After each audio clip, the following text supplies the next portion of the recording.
ne ke rodigi check mi wal bang wa ne mer go to al gol no dollar kum ci campare magalone de la rouge rodo yiri ci dongi kelli pianin pe rodo mega roda ci cere sudane la ko e rodo mega roda e cere keda la ko no romete la ko ba e no ba cere pa willo mo jaru sa sudan ngo baro so gameno mi Uganda pere che gol pere che dollar e no ko cere gam lon wa gam bere lon me onyo lam from gilone ngonye kunye ilan kuja we kunye apat bire le ya Charwa Acholi bu ange the loan company anti computer na ka pengo ke chao onyene kitung kuja tung borwa dong lo tie kitia onyolam tika giki wi achwa tunga no lengo yo raja ta wai pengo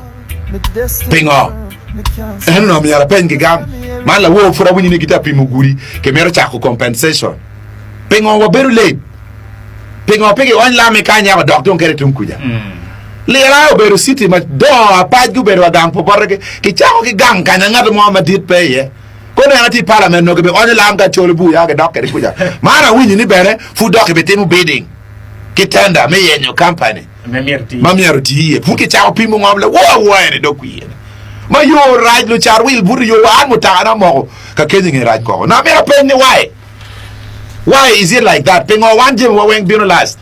Aya component money no yearly ye one professor of reality okay. Nima party on you na Acholi bu direct. Wa ker bena additional statement.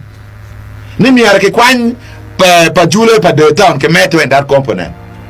Kilometer para bero. Ma RDC UK ma chon mo ta den. So mi ar bena opengi wani yang ni matiga biro ni pa jule town ben ti component na ni. Pia ne tela wai. En energy ma la ko pa dar Weng people ko besen ma gilo ni diga don pu be pa de kan pe wa ni ho da ti on lo ka waro no pian ka yin wa ko Jami ma ti ja MP ki ko me che da ka cha ko chere gin mo ko ma ti side dish pa MP sino gan to ko menu so Mary Christopher ko ma kai do biro gam yero go ne chin ber ka lare ko biro gam why pingo make what pitiga what on shadow me a dead men by default know that I was the manifesto now. Yes, but no me are going to check Jami marajo. Me are there. You gonyo.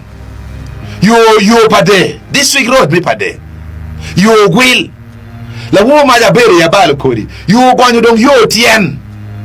You mayang matrela we world food program carry. You pola cheneni. You pade Weng to my right. Now ana beru MP da beru chairperson district road committee. Ana ko beru district road committee. Ana tiki la penya dek mami ara peny MP mama Christopher Komake kachel kijo mate district angenu ti winya mi achel waro me road equipment but district Weng me Uganda Weng mama anti parliament grader wheel loader excavator kono caterpillar district Weng me Uganda tekere mawa me to erki district me yo poguri pike ko central government now pingo yo pa de tie ma right kuman aya mi areo pingo yo mayanti yo pa district ku beri dongi bola chala yara maliet ni yo pa sub county yo mo wangeyo mabe ni ti yo pa district kero pa sub county mi ti munengo pege chala yo makar ke gango pola chianano ni that's a district road yo ma aki yo red dog is sada tu dom me na district road now kidwa wa ching sub county kawan no ti district road ma district e chwalo greda kupedi ni donge wine ho yo pa sub county mo ko ma ka chiel gi rai chiling million ade chene chuk peke it is district ma ka ge lai le so pingo yo tie situation nini no mi argeno biro gam what is the budget pingo guri tikere nini pingo peki tiyu ki force account me yo po kan mo ko marajo ni wek muta biro wil Jami padane wela be amer dok poka ki umara chi manao government me Uganda go liberalizing trade though. The forces of demand and supply and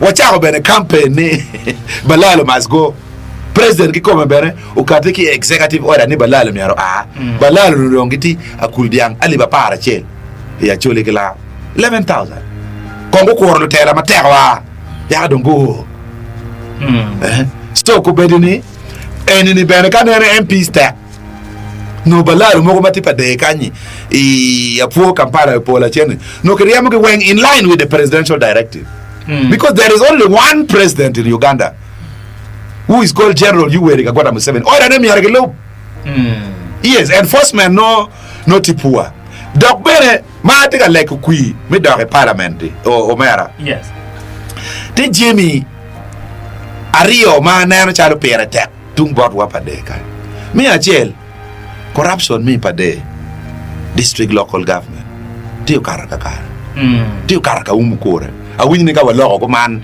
uchien Justin boy chim mi buru anda te kan bin wako ko ala dog mutakana kikuma be wan wa lato maboju peke vula church inde ka temu tichi malobe ke ngome kwano ile mo ke wani you don't kill the messenger because he brought bad news ka ngatu kelu baru ni ngara mo to in pero machari ke warga maraj kuman boramengo journalist bere jalo journalist me are reporting so voara but level mi chana mati pa the district local government o kara ma mero MP maromo chimo wang LC5 yang wini Odonga to largo Odonga to akana ko dan mo kan wini chawa tika tele mero lwenyu mego mapido pal twinye inero lwenyu megi do piera bene do areje piano Jimmy pega o bot dano jamo yube mabe yes ba kubeli ni Jimmy marayo kiken tika time ipade kan amiyo la bolle placenta pit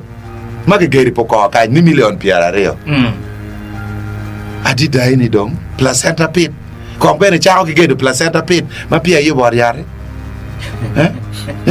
aya kuberi la wo cho warga bot IGG rocho raj ko primary renovation of raj ko primary school ka ini nge school ene yes mutena tana gango dirane ke kero bidding ni school ite ka baleo miara company bin chek waje ni company maduong Bino company man me wele kingo wel chena me ramo yobne ke jona la wo ma ja guloro ngwe joy ni bor IGG guloro bido gomiyo ke ngara chel kana gomiyo ko deba mak company po deba mak magluone aduo construction company limited gomiyo guloro bid pa jo kera Weng ke men ko deba mak ne beroje school en chilling million piara bo ngwen ngara chele ken ma chik wai ni miar ke piama gwak roje school en ter million pir biko gwak ter million piara ngwen ko miar ke nen ke or pa company guloro bid gunne computer pege me piara en to contractor mo kana donge gi ya bid dong la wo ma ja dong ni dong emi ke aduo